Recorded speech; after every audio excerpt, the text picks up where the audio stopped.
Welcome to the Cuddy Show, an exciting first interview here. A fighter fresh off of a rear naked choke at the Rivers Rumble 9. Mataeo Top Ape Garner sits down and does a Zoom interview with me. Like, share, comment, follow. Enjoy the show. All right, man. Thanks for coming on. No Mataeo problem. Garner, amateur MMA fighter. How long is that amateur going to stay there? I want to be amateur for one more year before I turn pro. I'm 24 and I'm turning 25 in February. I want to be a pro by 26. So Okay, that's your goal. What do you feel like you need to see from yourself? Because that fight we saw, I mean, you had a huge crowd there with you. You had the most exciting fight on that card, right? You had bettor's worst nightmare when you just bet the knockout and the dude gets that rear naked choke after he pummels a guy. But I mean, you had your way with him. How many fights do you think you need in the next year before you're ready to take the next step? All right. Well, I'm fighting again next month in November. That'll put me at 4 fights. I think a good solid 8 to 12 fights, and definitely I plan on winning all of them. But I think you can never get too much experience. I feel like some guys turn pro way too fast, just for the glory of it, and they're really not sharpening their toolbox. So I think a good at least 8 fights. I would say 8 fights, and maybe even 10. So this will put me at 4 fights. I definitely want to fight 3 to 4 times next year. Have at least 7 fights in by the end of next year. So when I'm turning 26, I might be going into my 8th fight before I actually turn pro. So, yeah. So you don't plan on getting hit at all? It's funny because my goal was not to get hit in that last fight because I have a wedding this weekend. So I didn't want to be all banged up. But yeah, even in my first few fights, I'm not being cocky, but I really don't get hit too often, clean. My coach is real big on movement and footwork and learning how to be dangerous without taking any taking anything. So yeah, it's real. That's the plan, but you can't plan to not get hit. It's going to happen. So right now, you want to do all these fights? Are they all going to be MMA? Are you doing boxing? Are you doing any martial arts tournaments? Any grappling matches? I might do a jiu-jitsu match here and there, but mainly MMA. I have 2 non-sanctioned boxing matches. If they were sanctioned, I'd be 1-1. With the ones questionable, I actually boxed the kid who fought for light heavyweight title. It was his gym show. I boxed him up there in for Stella, Ohio, or something like that. Dylan Bugta. Me and him boxed. I boxed him, and it was a good fight. I believe it was a good boxing match. It could have went either way. So I don't make excuses. The judges gave it to him. That's what it is. And then I boxed this other kid. He was a big boy. But I would love to box more, especially after this fight in November. I think I want to box over December and January to stay sharp. And then after this fight in November, I want to fight in February. Now you're talking about big boys. You and me, we're about the same. You say 5'9", 205. Is that what you're walking around at? Yeah, No, I'm a big boy weight wise. So I played college fullback. I was 240 pounds. So I can easily lose and gain weight, but I'm a big boy. If I would stop working out right now, my body would be 225 to 230 easily, just sitting there. So, but right now I'm keeping myself at 210, 215 within cutting range. So I only have to cut 5 to 10 pounds for a fight. So I'm being disciplined on that. But yeah, I'm a big boy. I'm short, but I'm a big boy. My dad's 5'11", naturally 300 pounds. So yeah, it's just genetics. Yeah, I mean we're the same weight and height, but I think we're built a little differently. I got a little more Iron City on here. You got a little more of that muscle milk.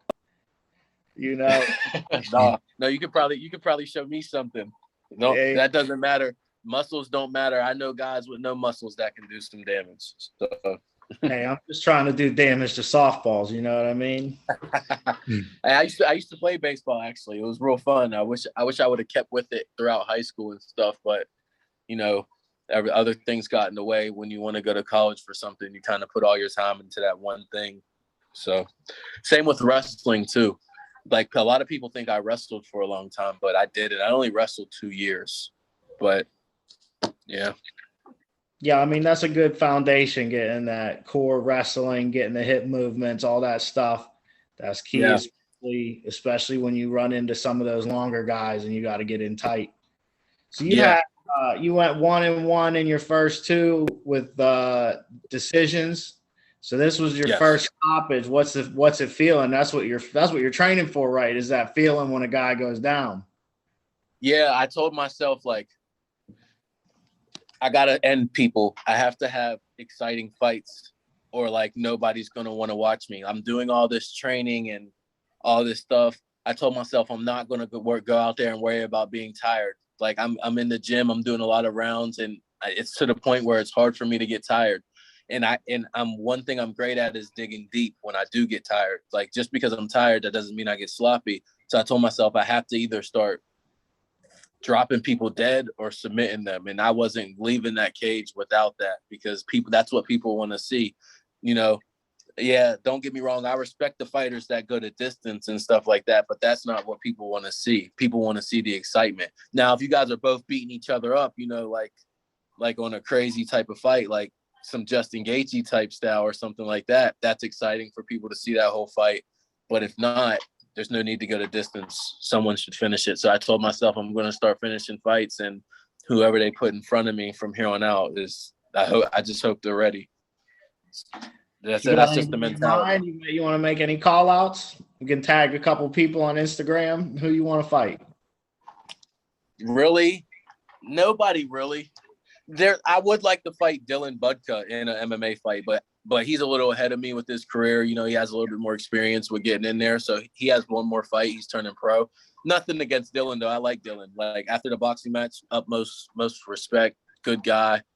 I just would like to fight him because of the excitement. Like he has a big following, the name, he's a grinder. We already boxed. It was a great fight. It was a great fight in the boxing match. It would just be a fight that, everybody would want to see, like the Mindless Hulk versus Top Ape. Like that would be like a great fight. But really, no, I don't really have no bad blood with anyone. We're amateurs, you know what I mean? We're all just trying to I think everybody should be fighting everybody. You know what I mean? We're all trying to get the experience, but I feel like a lot of guys think that like our records don't matter right now, personally, if we're being honest. I mean, they matter to us, but they don't matter. You know what I mean? As soon as we turn pro, they go away anyways. Right. So, but we live in like this little social media world where everyone wants to look like they're so great. So, people are just trying to, you know what I mean? People might be trying to pat records and things like that, or, you know what I mean? But I think everybody should be fighting everybody, especially with all the rules. I mean, the rules are like meant to keep you protected. So why aren't we fighting and getting that experience? But yeah, you were talking in the last fight, in the middle of trying to ground and pound a guy. Can you not elbow in the head with yeah, so that was I don't know if you heard the loud bear that was screaming. That was my father. He like I can hear, like, out of everybody there, I can hear him. Like I can hear him. Hey, that's what you need in a corner. I can hear him before I hear anything else. His voice just sticks out. He's saying elbows, elbows, elbows. Everyone's saying hit him in the head, in the head. So I'm screaming, I can't hit him in the head. I can't hit him in the head.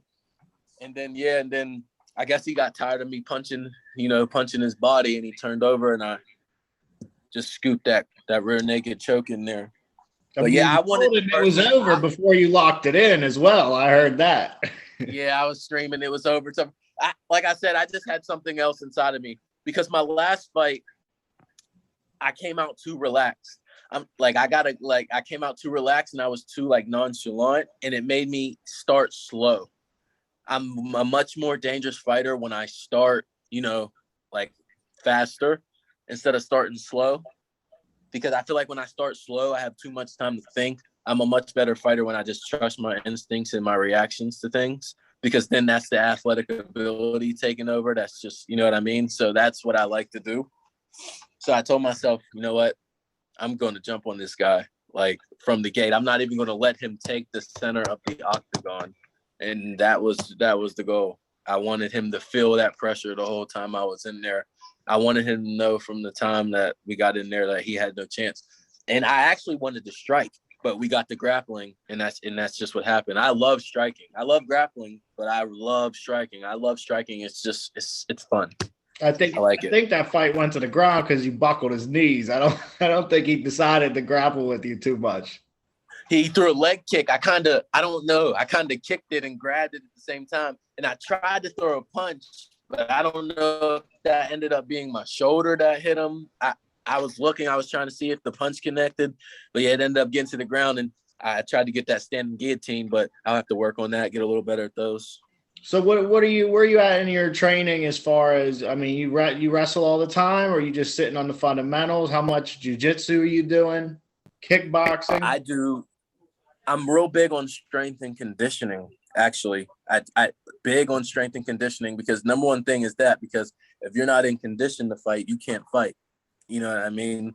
Like, a lot of guys get into a gym for a few months, they hit some pads, they roll a little bit, and they think they're ready to fight, but they're not doing anything extra. You know what I mean? Your training camp should feel like brutal. Like, by the time you get into the fight, it should be a breeze, honestly. You should be in that much condition. That's how I feel. So number one thing is strength and conditioning. You got to be in condition. You know what I mean? And then number two, I believe I'm naturally a grappler. So every camp I work a little bit more striking and boxing and stuff like that. And just because I want to perfect it, because I feel like deadly strikers are just amazing in MMA. You know, guys that can strike. Max Holloway, that makes his like takedown defense so much better. Conor McGregor, amazing striker. You know, guys like that. Even like Tony Ferguson, a good striker. Like guys with great striking are like really dangerous. Israel Adesanya, you know. So it's like I even it out, but overall I probably do a lot more striking. But I roll every day. I grapple a lot. But like, yeah, striking is the main thing, because like every fight starts on feet. So striking is very, very important to me. And then it just makes it even better because guys get the grappling and they realize that I can do that too. I feel striking is just a little bit more important for me because of who I am. That doesn't mean it's more important, period, because as you can see in my last fight, it's going to hit the mat. But you see in my last fight, he got a submission victory. He knows what he's doing on the ground. So now it's like, okay, well, maybe I'll try to stand with him. Don't forget what got you to the ground was that overhand. Right. Right. What are you doing for training? How many hours you putting in the gym every week? So right now I'm on a schedule. Like, my work schedule is a little different too. So it matters what my work schedule is. I'm putting a lot of hours in those. So right now, the biggest thing for me is staying healthy and just staying in shape. I already had a training camp and I'm fighting next month. So I would say I train 2 times a week, probably 3 times a week because of my work schedule. And then the rest is probably like 1 hard session throughout the week. And I'm big on rest too. A lot of these guys, no days off. And by the time they come to fight, they're exhausted and their body's drained and they don't even realize it. You know what I mean? So I give my body time to rest too. So I at least take 1 to 2 rest days throughout the week, but I hit it real hard. Like, if my schedule's like 10 a.m. to 6, I'll wake up at like 6 o'clock and work out, do my strength and conditioning with my trainer. And then I'll go to work, and then I'll go to the gym with the guys, roll and do all the fighting workouts and stuff like that. So yeah, that's usually how it goes. But like today I worked out this morning. I did boxing and strength and conditioning, but got work. So I couldn't get the second one in. So it just matters. You know, I wish I was like one of these guys that's family, let them just live with them and just train all the time and not have to pay any bills and things like that. But that's the easy way. I'll have a better story. Right. Builds a little bit of character. Yeah. How do you feel? You've been fighting with Made Men. You think you're going to stick with them for a little while here? Nicole, she's a great matchmaker. So wherever, like, I'll always fight for Nicole. So yeah, I love Made Men. Made Men, that was great. It was fun.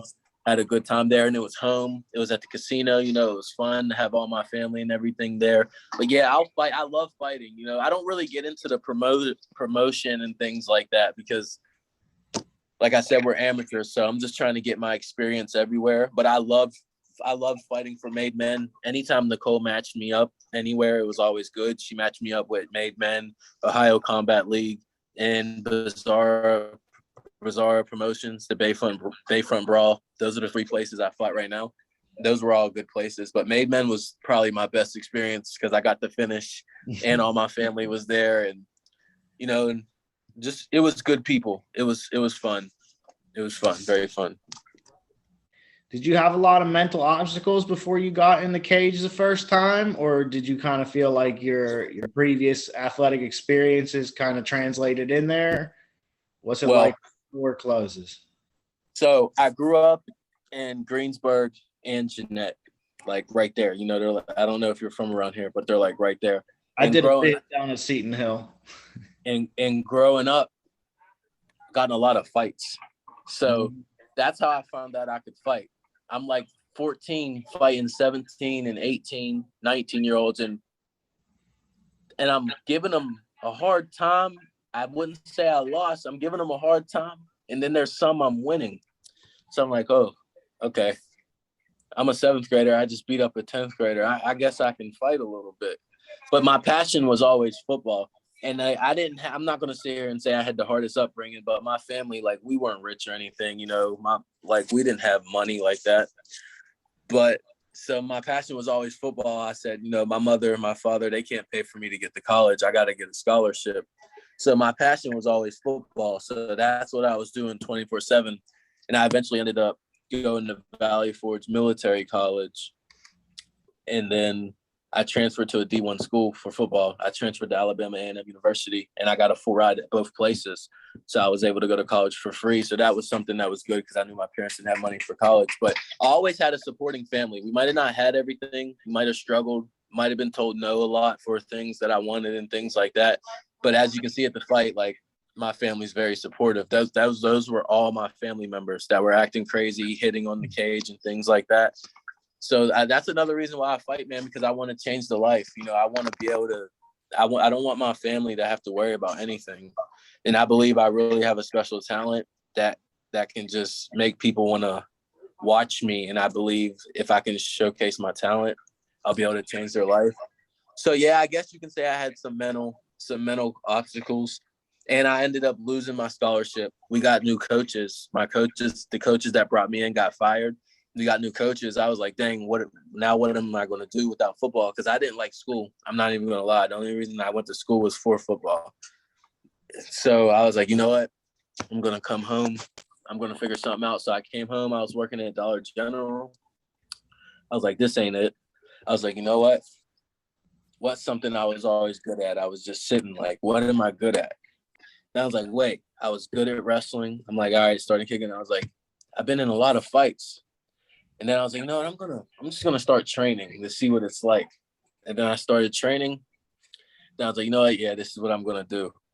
Like I feel like I'm just naturally good at this with the athletic ability and everything. And you just from being a tough guy growing up, like mentally, physically, everything, just with the work ethic. I said I'm gonna put the same energy I put into football into this, and we're just gonna see where it goes. And then boom, I ended up actually being pretty decent. I'm not the best yet, but can't wait to see what the future holds. So yeah, I guess you can say I had some mental obstacles to come around, but we all do, no matter how you grew up. Even the rich person, you know, that just because money doesn't buy happiness. So everybody has obstacles to go through. So you were down at Alabama A&M, right? So you were at HBU right there next to you left right before Prime got down there, huh? He went to your rival school there. How do you feel like that's going? Do you watch any of the stuff with him, and what kind of changes do you think he's making down there? I mean, anywhere Prime goes, definitely gonna, have an effect. But I don't really watch too much of it. Honestly, like I don't watch football or nothing like that too much. Like it kind of makes me sad. So I try to stay away from it because that was my life from the time I was 6 years old to 22, 21. So it kind of, it makes me sad. I try to stay away from it because, it's like, dang, my dream kind of got spoiled. I always wanted to be in the NFL and all these things like that and all that stuff. So I haven't watched too much of it, or I don't pay attention to too much of it. But yeah, anywhere Prime goes, I mean, you know what I mean?